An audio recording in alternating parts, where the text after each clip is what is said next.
চিন্ময় মহারাজকে যেভাবে গ্রেপ্তার করা হয়েছে বিনা কারণে, বিনা দোষে, উনি কিছুই বলেননি সেরকম। হিন্দুদের প্রতি তাদের দয়া মায়া নেই। প্যালেস্তানিদের জন্য তাদের মায়া কান্না, তাদের কান্না, চোখের জল বেরোতো।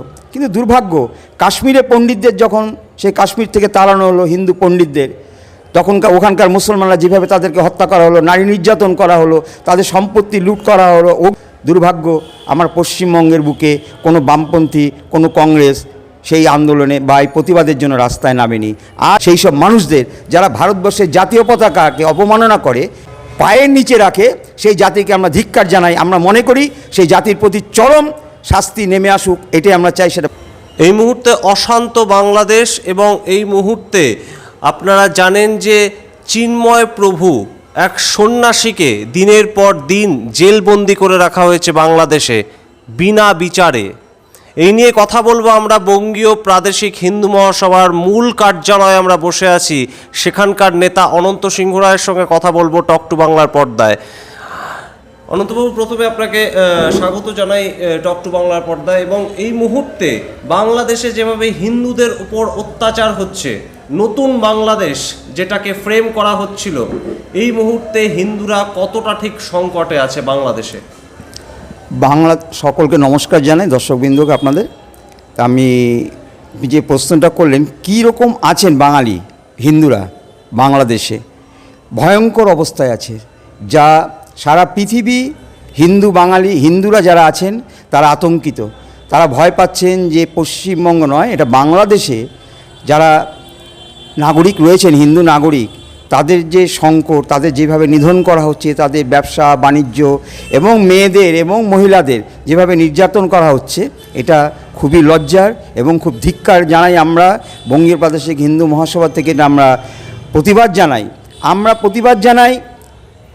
ভারত সরকারকে অনুরোধ করছি এবং পশ্চিমবঙ্গ সরকারকে অনুরোধ করছি, এই বিষয়ে আপনারা সচেতন হন। আসুন, এই বাঙালি তথা বাংলাদেশের হিন্দুদের পাশে আমরা দাঁড়াই। আমরা মনে করি এর জন্য কেন্দ্রীয় সরকারের একটা নিজস্ব ভূমিকা গ্রহণ করার দরকার আছে। এবং আমরা মনে করছি হয়তো তারা কিছু একটা ভাবছেন, কিন্তু ভাবনাটা এমনই যাচ্ছে, প্রতিদিন মানুষকে যেভাবে নির্যাতন করা হচ্ছে, মানুষকে হত্যা করা হচ্ছে, মানুষের স্বাধীনতা হরণ করা হচ্ছে, সেটা বড়ই দুঃখের এবং ভয়ঙ্কর। তাই আমরা বলি যে সমস্ত হিন্দু তথা ভারতবর্ষ নয়, সারা পৃথিবীর হিন্দুরা এখন জাগ্রত।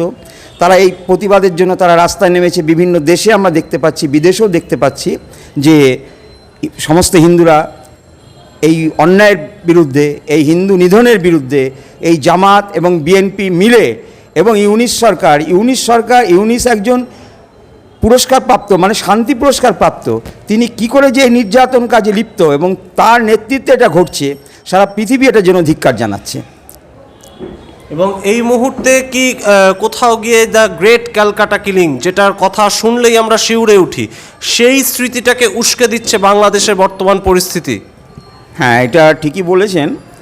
1946 16ই আগস্টের ঘটনার পর, যেটা গ্রেটার কিলিং ক্যালকাটা বলে আমরা বিখ্যাত, আমরা জানি, যেখানে হাজারে হিন্দুদের কলকাতার বুকে নিধন করা হয়েছিল, সেটা এই দৃশ্য সকলেই জানেন এবং ইতিহাস হয়ে আছেন। এটা সারা পৃথিবীরময় সমস্ত জাতিরা জানেন যে গ্রেটার ক্যালকাটা কিলিং এটা ঘটেছিল। এখন যা ঘটছে বাংলাদেশে, এটা মনে হয় তার থেকেও ভয়ঙ্কর।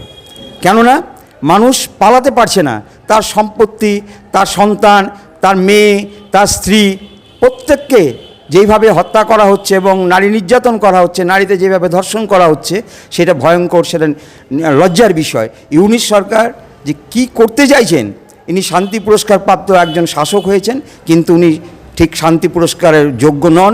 আমরা মনে করি ওনার হাত থেকে ওই শান্তি পুরস্কারটি কেড়ে নেওয়া হোক। কেননা উনি জামাত, বিএনপি এবং ওই হত্যাকারী যারা, তাদের সঙ্গটাই দিচ্ছেন, সাধারণ মানুষের পাশে, সাধারণ হিন্দুদের পাশে তিনি দাঁড়াচ্ছেন না। আমরা আরেকটা দিকে দেখতে পাচ্ছি, চিন্ময় মহারাজকে যেভাবে গ্রেপ্তার করা হয়েছে বিনা কারণে, বিনা দোষে, উনি কিছুই বলেননি সেরকম, তাতেই তার গ্রেপ্তার করার পরও আমরা অনেকগুলো দৃশ্য দেখতে পাচ্ছি। তাকে যারা খাবার দিতে যাচ্ছে তাদেরকেও গ্রেপ্তার করা হচ্ছে। এটা পৃথিবীর কোনো কারাগারে এটা হয় না, কোনো দেশে এটা হয় না। তারপর আমরা কি দেখতে পেলাম, আজকের দিনে ওনার জামিনের জন্য আবেদন করার কথা ছিল, উনি কোর্টে আমাদের ওই মহারাজের জন্য উকিল দাঁড়াবেন, কিন্তু সেই সমস্ত ওখানকার যারা উকিল যারা মহারাজের হয়ে দাঁড়াবেন তাদেরকে ভয় দেখানো হচ্ছে। আমরা দেখতে পেলাম একজন উকিলকে এমনভাবে আঘাত করা হয়েছে, তিনি এখন আইসিইউতে ভর্তি আছেন জীবন মরণ লড়াইয়ে। তা এই রকম যদি হতে থাকে একটি দেশে, যে মানুষ বিচার পাবে না, তার বিচারের জন্য আবেদন করতে পারবে না, এবং ওই দেশের উকিল যারা যারা করছেন আর কি ব্যাপারটা ফেস করছেন, তারাও যার পক্ষে আছেন মহারাজের পক্ষে, তাদেরকে থ্রেট করা হচ্ছে, তাদেরকে ভয় দেখানো হচ্ছে, তাদের বাড়িতে বাড়িঘরে আগুন দেওয়া হচ্ছে। সেই জন্য কোনো উকিল আর সাহস করে এগোতে পারছেন না। আজকে হয়তো তার জামিন হয়ে যেত, কিন্তু কি দুর্ভাগ্য, এটা আরও 1 মাস পিছিয়ে দেওয়া হলো, যাতে 1 মাস উনি আরও কারাগারে থাকেন। এটা ভয়ঙ্কর ব্যাপার। 153টি দেশ আছে, পৃথিবীর কোনো দেশে এটা হয় না। আমরা চাই আন্তর্জাতিক ইসকন তারা যেন আন্তর্জাতিক কোর্টে এটা আবেদন করেন যে ইউনিশ সরকারের এই অপদার্থতা, এই বদমাশি, এই বাঁদরামো, এটা বিরুদ্ধে যেন তারা আদালতে আবেদন করেন, যাতে তাদেরকে কঠোর শাস্তি দেওয়া হয় এই সরকারকে। এই মুহূর্তে আরেকটা প্রশ্ন অন্তবাবু, যে বহুদিন ধরে আমরা দেখেছি যে কলকাতার যে রাজপথ বিভিন্ন ইস্যুতে বিশ্ব জনমত এই কথাটাকে তুলে ধরে, সেটা প্যালেস্তাইনে যখন আক্রমণ হলো, বিভিন্ন দেশে যখন আক্রমণ হয়, তখন রাস্তায় প্রচুর মানুষ নেমে পড়েন। এই মুহূর্তে কলকাতায় তেমনভাবে একটা বড় মিছিল কিন্তু দেখা যাচ্ছে না। নাগরিক সমাজের পক্ষ থেকে যারা বুদ্ধিজীবী তারা নামছেন না। সেটা কি কোথাও হিন্দুরা মার খাচ্ছে বলে কি মনে করছেন? এটা তো এখন সকলেই বুঝে গেছি আমরা, পশ্চিমবঙ্গের বুদ্ধিজীবী মানে একটা জীবী, মানে একটা জীব। তারা কিন্তু মনুষ্যত্ব নেই তাদের ভেতরে, তারা সেই আন্দোলনে সামিল হচ্ছেন না। হিন্দুদের প্রতি তাদের দয়া মায়া নেই, আমরা পরিষ্কার বুঝতে পারছি। আমরা জানি, ছোটোবেলায় আমরা জানি তোমার নাম আমার নাম, ভিয়েতনাম ভিয়েতনাম করে রাস্তায় কলকাতায়, তখন বামপন্থীরা বিভিন্নভাবে তারা আন্দোলন করেছে। আমরা দেখেছি প্যালেস্তানি আন্দোলন এই কিছুদিন আগে ওই ঘটনা সারা ভারতবর্ষে তথা পশ্চিমবঙ্গের বুকেও প্যালেস্তানিদের জন্য তাদের মায়া কান্না, তাদের কান্না, চোখের জল বেরোতো। কিন্তু দুর্ভাগ্য, কাশ্মীরে পণ্ডিতদের যখন সেই কাশ্মীর থেকে তাড়ানো হলো হিন্দু পণ্ডিতদের, তখন ওখানকার মুসলমানরা যেভাবে তাদেরকে হত্যা করা হলো, নারী নির্যাতন করা হলো, তাদের সম্পত্তি লুট করা হলো, অগ্নিসংযোগ করা হলো। দুর্ভাগ্য, আমার পশ্চিমবঙ্গের বুকে কোনো বামপন্থী, কোনো কংগ্রেস সেই আন্দোলনে বা এই প্রতিবাদের জন্য রাস্তায় নামেনি। আজও সেই একই দৃশ্য আমরা দেখতে পাচ্ছি। আমরা যারা আন্দোলন করছি, এই হিন্দু সমাজের যারা আমরা হিন্দু সংগঠন, যেমন বঙ্গীয় প্রাদেশিক হিন্দু মহাসভা বা আপনি বলবেন আরও যারা আছেন, এবং সাধু সন্তরা যেভাবে রাস্তায় নেমেছেন, তাদের পাশে এই রাজনৈতিক দল তথা বুদ্ধিজীবীরা এখন পর্যন্ত তাদের সহযোগিতা করেনি বা তাদের পাশে এসে দাঁড়াননি। এটা আমাদের কাছে লজ্জা, বাঙালি হিসেবেও আমরা লজ্জা পাই যে বাঙালি বুদ্ধিজীবী, বাঙালি একটি শিক্ষিত জাত, বাঙালি যার সৃষ্টি কালচার যা আছে, তারা পৃথিবী তাদের দিকে তাকিয়ে থাকে। আজকে আমরা কি দেখতে পাচ্ছি, সেই বুদ্ধিজীবীরা একদম ঘরের কোণে বসে আছে। কিসের জন্য বসে আছে আমরা জানি না। হয়তো যেখানে আঘাত করা হচ্ছে, যাদেরকে হত্যা করা হচ্ছে, যাদেরকে ধর্ষণ করা হচ্ছে, তারা হয়তো হিন্দু সমাজের বলেই আমার মনে হয় তারা মুখ বন্ধ করে আছে। এটা প্যালেস্তানি হলে হতো না, এটা পাকিস্তান হলে হতো না, তারা রাস্তায় নামতো। হিন্দু, বাংলাদেশি হিন্দু নয়, সমস্ত হিন্দু জাতির উপর আঘাত আসলে এই সমাজটা, এই কি বলবো, এদের কোনো ডেফিনিশন এদের দিতে পারছি না, এই সমাজটা রাস্তায় নামে না এবং প্রতিবাদ করতে নামেও না। আমরা রাজনীতি বর্তমান শাসককেও দেখতে পাচ্ছি। শাসক কি বললেন, এই নেত্রী যিনি আছেন, তিনি সুন্দর একটি কথা বললেন যে সারা ভারতবর্ষে সংখ্যালঘুদের উপর যেভাবে নির্যাতন হচ্ছে, বাংলাদেশেও ঠিক সেই রকমই হচ্ছে। আপনারা বলতে পারবেন সারা ভারতবর্ষে কোথায় এইভাবে সংখ্যালঘুদের উপর অত্যাচার হয়েছে? সারা পৃথিবীর যত সংখ্যালঘু আছে, আরও 52টি দেশ না 72টি দেশ আছে, সেই মুসলমানরা সেই দেশে যতটা না ভালো থাকে, তার থেকে ভারতবর্ষের যত মুসলমান সেই সব দেশের থেকে অনেক সংখ্যায় বেশি মুসলমান ভারতবর্ষে আছে। তারা কি সেই কষ্টে আছে? তাদের স্বাধীনতা আছে, তারা নামাজ পড়তে পারে, তারা মসজিদে যেতে পারে, তাদের নারীদের সুরক্ষা আছে। কিন্তু ভারতবর্ষে তথা বাংলাদেশে যে হিন্দু নারীরা আছে, তাদের কোনো সুরক্ষা নেই। আমরা দেখতে পেলাম বাংলাদেশে এক বিপ্লব হয়ে গেল। আমরা 71 সালে আমাদের দেশের সৈনিকরা, আর্মি যেভাবে প্রাণ ত্যাগ করে বাংলাদেশকে তাদের স্বাধীনতা অর্জন করিয়েছিল পাকিস্তানের হাত থেকে, সেটা এরা সেই বেইমানিটা করল এবং নির্লজ্জভাবে তারা চোখ বন্ধ করে এখন ওই জামাত এবং বিএনপিকে সমর্থন করছে। আগামী দিনে বাংলাদেশে আরও ভয়ঙ্কর আগুন জ্বলবে। আমার তো মনে হয় বাংলাদেশে যারা আওয়ামী লীগ করতেন, তাদেরকেও আমরা দেখতে পাচ্ছি তাদেরকে থ্রেট করা হচ্ছে। যারা আওয়ামী লীগ তো অনেক হিন্দুরাই করতেন, বেশিরা করতেন অনেক হিন্দু, এবং তারা বেছে বেছে এখন বলছে যে এই বেছে বেছে তাদের এই আওয়ামী লীগের নেতাদের বা এই কর্মীদের হত্যা করা হবে। আমার মনে হয় যারা এই ইউনিভার্সিটির স্টুডেন্ট তাদের জানি না চেতনা হচ্ছে কি না। আমরা তাদেরকে দেখেছি বিভিন্ন ইউনিভার্সিটির সামনে ভারতবর্ষের পতাকা, জাতীয় পতাকা এঁকে তার উপর দিয়ে সব ছেলেমেয়েরা হেঁটে যাচ্ছে। তারা কি শিক্ষিত? আমার তো মনে হয় না তারা কোনো আদৌ শিক্ষিত। তারা তো কোনো ইউনিভার্সিটি শিক্ষা পাচ্ছে না, তারা শুধু মাদ্রাসা শিক্ষায় শিক্ষিত হচ্ছে। আমরা প্রতিবাদ জানাই, ধিক্কার জানাই সেই সব ছেলে মেয়েদের, সেই সব মানুষদের যারা ভারতবর্ষের জাতীয় পতাকাকে অবমাননা করে, পায়ের নিচে রাখে। সেই জাতিকে আমরা ধিক্কার জানাই। আমরা মনে করি সেই জাতির প্রতি চরম শাস্তি নেমে আসুক, এটাই আমরা চাই। সেটা ভারত সরকার যেন এই পদক্ষেপ নেয়, সেটা আমরা তার কাছে দাবি করছি, ভারত সরকারের কাছে, নরেন্দ্র মোদীর কাছে আমরা দাবি করি। আমরা পশ্চিমবঙ্গ সরকারের কাছে দাবি করি, আপনারা এগিয়ে আসুন, অনুপ্রবেশ বন্ধ করুন, তারপরে রোহিঙ্গাদের আপনারা আশ্রয় দেওয়া বন্ধ করুন। আমরা দেখেছি শাসকের কিছু কিছু এমপি তারা গর্ব করে বলে আমরা রোহিঙ্গাদের জায়গা দিচ্ছি। এটা কোন ভাষায় বলে? কোন পৃথিবীর কোন দেশে আছে যে বিদেশি যারা আমাদের সমমতবাদী নয়, যারা একটু অন্য ধর্মের লোক, তারা কি করে ভারতবর্ষে এসে জায়গা দখল করে আমার অধিকারকে খণ্ডন করবে, আমার অধিকারের উপর হাত বসাবে, আমার খাবারের উপর হাত বসাবে? তারা কিন্তু শিক্ষিত হতে চায় না, তারা অন্য ধর্মের উপর আঘাত করবাই তাদের মেন উদ্দেশ্য থাকে। তাই জন্য এই অনুপ্রবেশ ভারতবর্ষে ঢুকছে। ভারতবর্ষের এই যে সংখ্যাতত্ত্বটাকে গুলিয়ে দেওয়ার জন্য আজকে তাদের এই পরিকল্পনা, এটা সারা ভারতবর্ষের তথা পশ্চিমবঙ্গে বাঙালিদের, হিন্দুদের বোঝা উচিত যে আপনারা কোন পথে এগোচ্ছেন। আপনারা দেখুন, আপনারা সাবধান হন, সতর্ক হন, সজাগ হন, ঐক্যবদ্ধ হন। এটা বঙ্গীয় প্রাদেশিক হিন্দু মহাসভার দাবি। এই বঙ্গীয় প্রাদেশিক হিন্দু মহাসভার ডাক্তার শ্যামাপ্রসাদ মুখোপাধ্যায় এই ঘর থেকে, এই অফিস ঘর থেকেই এই বাংলাদেশ তথা পশ্চিমবঙ্গকে রক্ষা করেছিল আন্দোলন করে। হিন্দু মহাসভায় তখন তিনি সভাপতি ছিলেন। এটা ভুললে চলবে না। ডাক্তার শ্যামাপ্রসাদ মুখোপাধ্যায়কে কংগ্রেস, সিপিএম এবং এখনকার টিএমসি এরা জানেই না ইতিহাসটা, তারা গুলিয়ে দিতে চায়। শ্যামাপ্রসাদকে বোঝাতে চায় না যে শ্যামাপ্রসাদই একমাত্র মানুষ যিনি আন্দোলন করে, হিন্দু মহাসভায় থেকে আন্দোলন করে পূর্ব পাকিস্তান থেকে পশ্চিমবঙ্গকে আলাদা করে আমাদের ভারতবর্ষের মূল ভূখণ্ডে তিনি যুক্ত করতে পেরেছিলেন।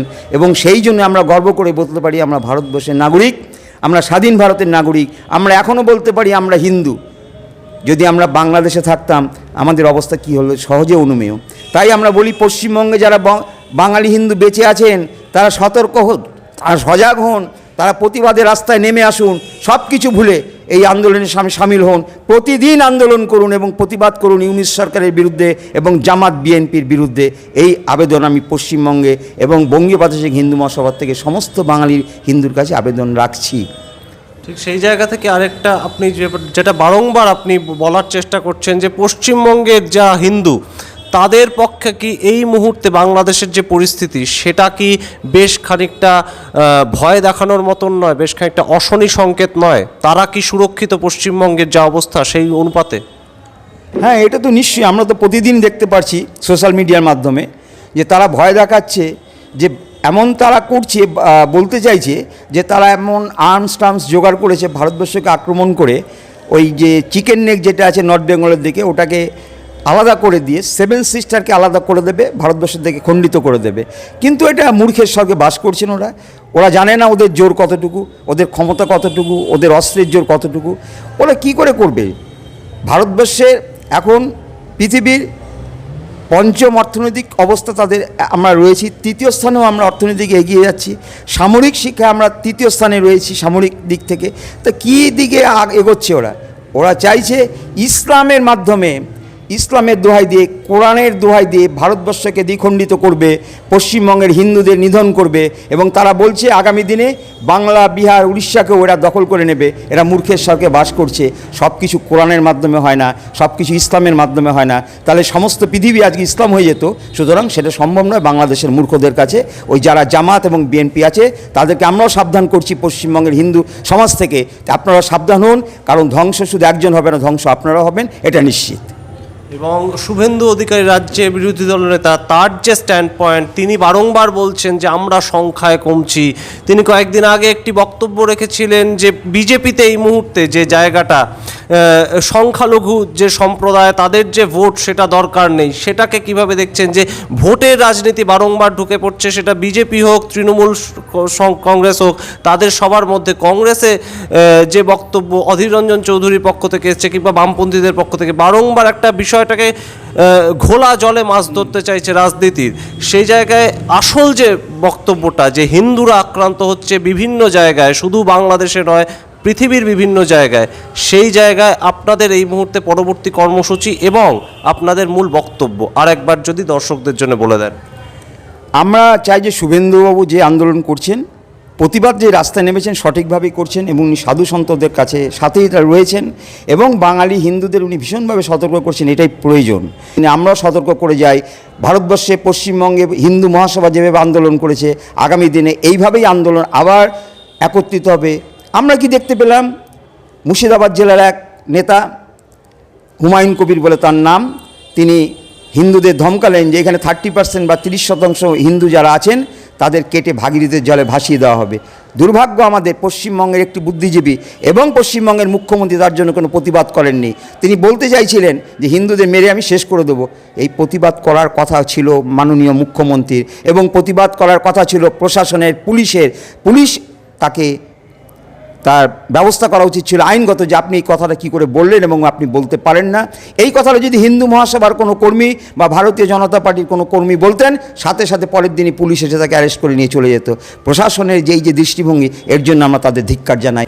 সুতরাং আমরা শুনলাম বঙ্গীয় প্রাদেশিক হিন্দু মহাসভা কি বলছে, তাদের এই স্ট্যান্ড পয়েন্ট কি এই মুহূর্তে বাংলাদেশে যেভাবে হিন্দুদের ওপর আক্রমণ নেমে আসছে, চিন্ময় প্রভু বিনা বিচারে জেলবন্দি, তার হয়ে কোনো আইনজীবী পর্যন্ত সওয়াল করতে পারছেন না, এমনই বাংলাদেশের অবস্থা, এমনই গণতন্ত্র বাংলাদেশে চলছে নতুন অন্তর্বর্তীকালীন সরকারের আমলে।